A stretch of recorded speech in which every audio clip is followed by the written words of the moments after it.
Buddy Eric from Teachers Talking Tech here.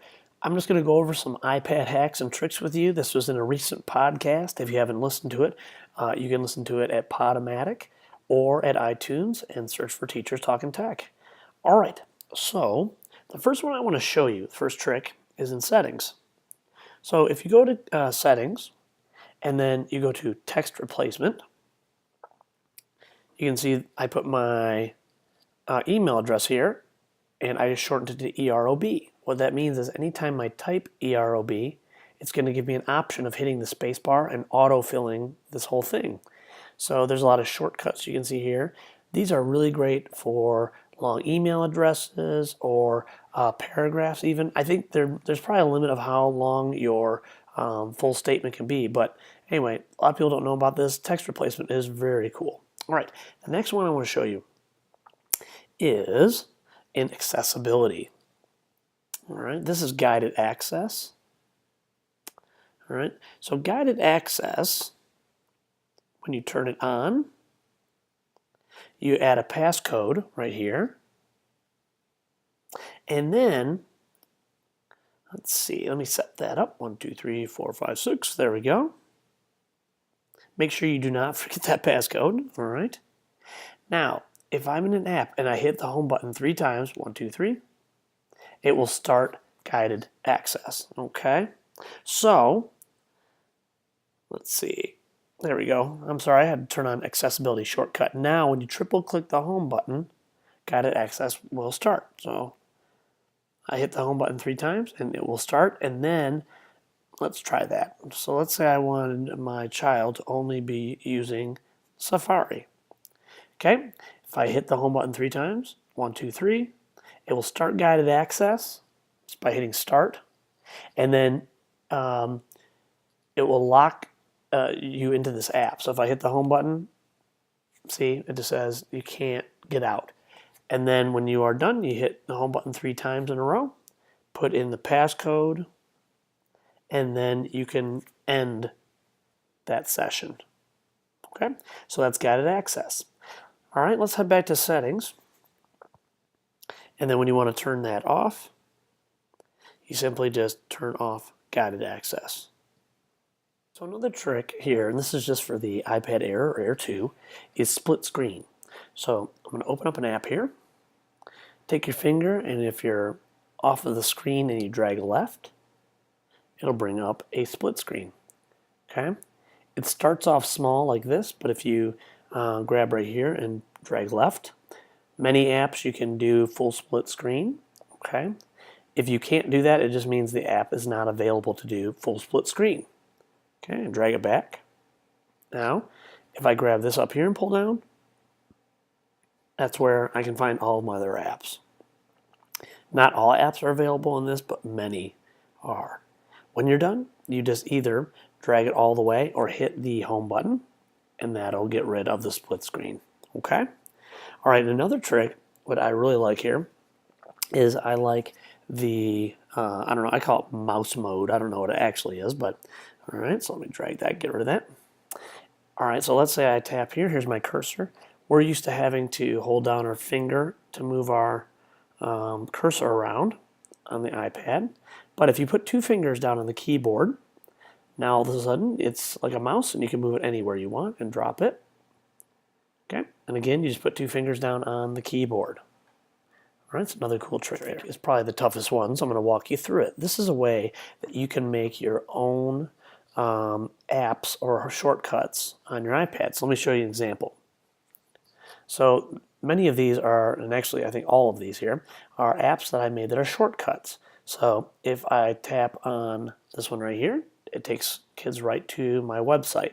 Okay, some people are aware that you can do this on any site. So you can be on Yahoo or this or that, anything. You can tap right here, and then you say add to home screen, and it will make that into an app shortcut. But here's a really cool trick. As you can see, my apps that I made actually have what are called apricons or pictures. This is great for lower elementary kids or just to make your link look a little fancier. Okay, you can see if I don't do it, this is what a Google site link looks like. But I want it to look a little nicer than that, and I want to differentiate between one of my sites and another for my young learners. Okay, so here's how you do it. First thing is you need to search for an appicon.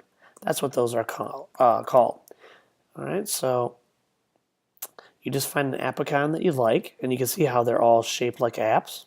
Okay, once you find one, you just do a save image as. All right, now the one thing about it is it has to be a PNG file and it has to be named a certain thing. I'll show you that in a second. But for right now, let's just save this. So I'm going to put appicon on here and save it to my desktop. All right, the next thing you do is that you look for that appicon, and I'm going to move my iPad out of the road here. There we go. All right, so there's a little appicon. Now I need to rename it. And it needs to be named something specific. It needs to be Apple dash touch dash icon dot PNG. Okay, this is how your, and you have to say use PNG. This is how when you put it on your sites page that your iPad knows what to look for. Okay? All right, so the next thing I do is I open up a site. Now, if you're not familiar with how to do this, right, just right up here in your little window in Chrome, just go to Sites. All right, and then what I do is I just create a new site for everything I do. Okay, so math has a site, writing, reading. All right, so because they're really easy to create. You say create my site. We're going to name this one test site. Okay, I hit create. And then I leave it very basic. I don't add a lot of pages or anything to it because my link, I just really want to go to that one page where I can put a video or an activity for my students. But if your kids are older and that kind of things, you can add more. Right. Now, all you have to do, I'm not going to show you how to edit all of this site. You can figure that out or look at other tutorials. But if you go to your settings cog and go down to manage site, then I promise we're almost done here. See where it says attachments? Now what I need to do is just upload that appicon right there that I put. There we go. And there we go. Now, when I go to this site using my iPad and I go to add it to my home screen, it will have that appicon attached to it.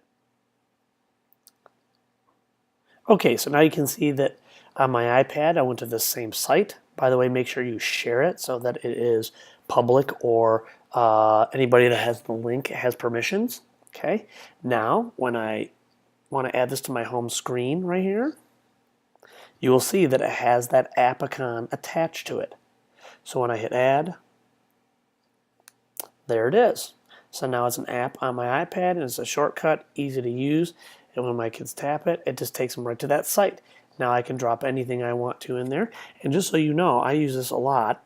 If I have math lessons or things like that, my kids go to that site easily. And then there we go. There's my screencast to share with them. Really easy to do. And you only have to set this up once and then you are done.